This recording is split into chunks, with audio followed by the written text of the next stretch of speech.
Time now for sports on 104.7 The Cave. Here's Ned Reynolds.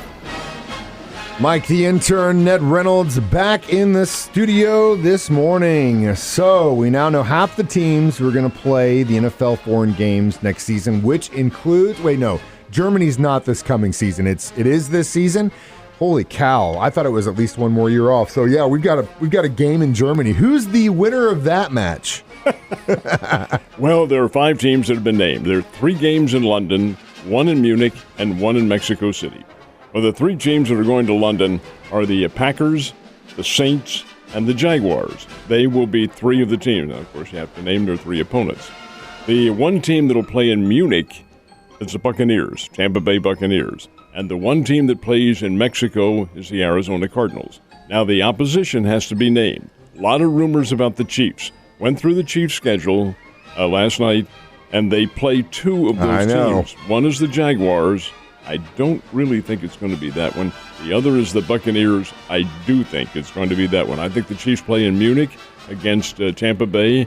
Just a guess, but I'm only going by what the rumor mills have to say. Would that be the case? Well, there are all sorts of rumors around, and anything can happen, but we do know 5. The other 5 will be named a little bit later on, probably in late April or early May when the NFL releases its schedule. Our game, that means we're all going to have to wake up at like 5 or 6 that day to watch the damn thing. What time do they start them in London? Because that's like I remember that's like a 7, 8 o'clock start in the morning if you get up. Some of them have been earlier, but the good news here is that it's not a home game. If they play Tampa Bay in Germany, that's an away game already. Those teams that I named are the home teams. The Jag game, if they did play the Jags, it would be a home game. So it sucks that, yes, they would have to play outside of the country, but we want that to be an away game, not a home game. Interestingly enough, I think if they played in Munich, it would probably be at the same time that the London games are. It might not be in Munich, but this is all based on television. And they want the TV audience there. I must admit to you, I have not seen any of those games from London because, number 1, I don't care. It didn't involve the Chiefs. And number 2, that's too early for me anyway. It's around, 7 o'clock? Yeah, they start early. Early. I would think the one in Munich will probably start at that same time. Probably a difference in Munich time. But in terms of TV, that's what it's all about. Man, and that's the other thing. If you're playing fantasy football, you forget to set your picks. 7 o'clock in the morning, you're scrambling, which sucks. So we'll see what happens, man. It's definitely interesting if the Chiefs played in Germany. Wow.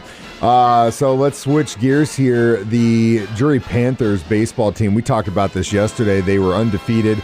They're just, scoring like crazy. They played yesterday. Did they continue down that path? They are now 10-0 on the year. 10-0.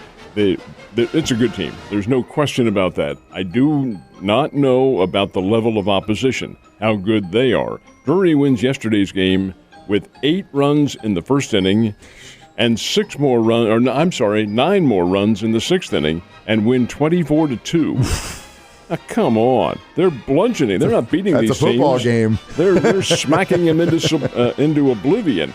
Well, how good is Parkside? These are the first games of the year, so there's no way to judge them. How good was Fort Hays State? Probably not very. And how good was Winona State from Minnesota? Who knows? But 10-0, you can't deny that. No. And you can't deny the number of runs they've been scoring. All of Drury's games have been at home, and they will continue at home this weekend. They have Missouri S&T from Rolla. Now, that ball club up there, while it is a non-athletic scholarship, they do have some pretty good athletes.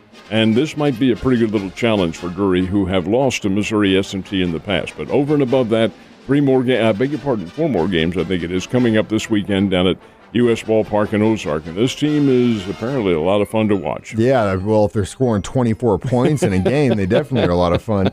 But good luck against the nerds from Missouri S&T. Those guys are smart, maybe good for the athletes, but smarter. They probably engineer curveballs that go right past your head and still score a strike. So how did Drury and Southwest Baptist basketball teams make it out in the tournament yesterday? Of course, this is the first round of the Great Lakes Valley Conference Tournament. And for a most unusual year, the Drury Lady Panthers, despite the fact that they are one of the nationally ranked top 10 teams, I think they're number 3 this week, they did have to play in the first round. That doesn't happen often, but it's the way these seedings work, and they are not the top seed. amazingly enough. They played, I'm not laughing out of humor. They played William Jewell. This is the third time they played this year. Final score is 97-51. Is that a surprise? No. William Jewell's ladies Cardinals teams have played 26 games this year and lost 25. Oof, they were rough. 1-25. That's a rough season. Whoa. Whoa. Rough. That is a rough year. All right, the men, the Drury men's team, the Panthers, had to go on the road to open up, and the reverse happened. They got slaughtered by UMSL, Missouri St. Louis. The final score was 96-63 up in St. Louis. That ends Drury's season. They're done now. Lady Panthers go on to the next round in Edwardsville, Illinois.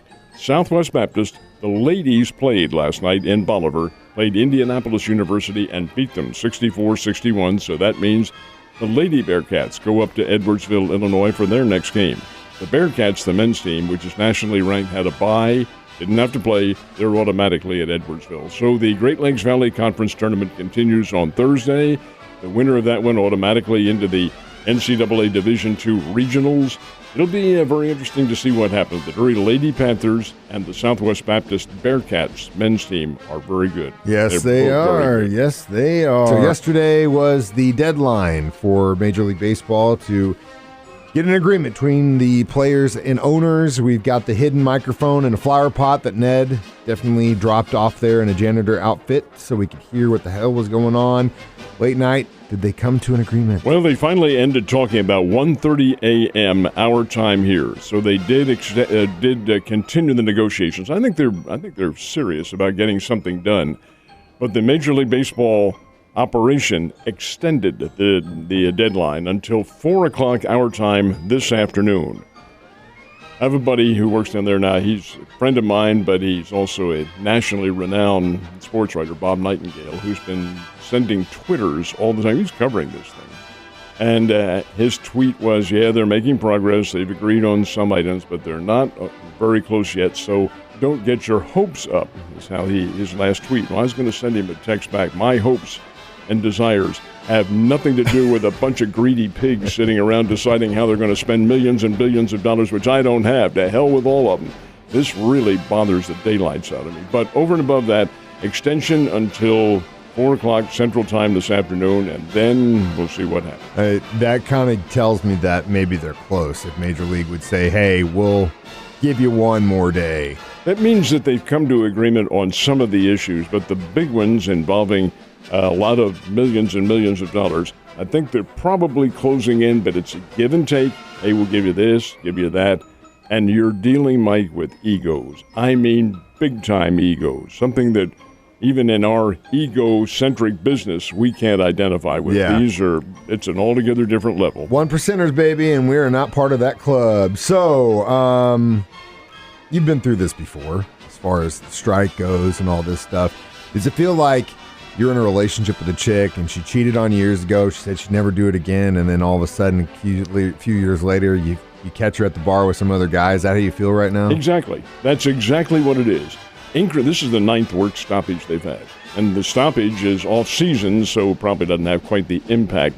But incrementally, over the last 9 stoppages that they've had, this has had a detrimental effect on the American public to the point where I feel, and I'm a baseball fan, but I feel cheated and I feel apathy. There is the worst sin of all that can befall any kind of organization. When, I don't know about apathy, but I don't give a damn. It says it all. Yeah, and coming from someone who's made it his life to talk about cover these things and follow these guys and players and stuff, and that's a scary thing. It just has the effect on the American public is you're taking away an enjoyment. Yeah. And what do we get out of it? Higher ticket prices. That's the reward? Hey, you can all go to Blaze as far as I'm concerned. No. It's robbing the American public, which doesn't even figure into this. Now, there are some fans who will come back. There always are. But they're becoming a decreasing number, and you can see it every year.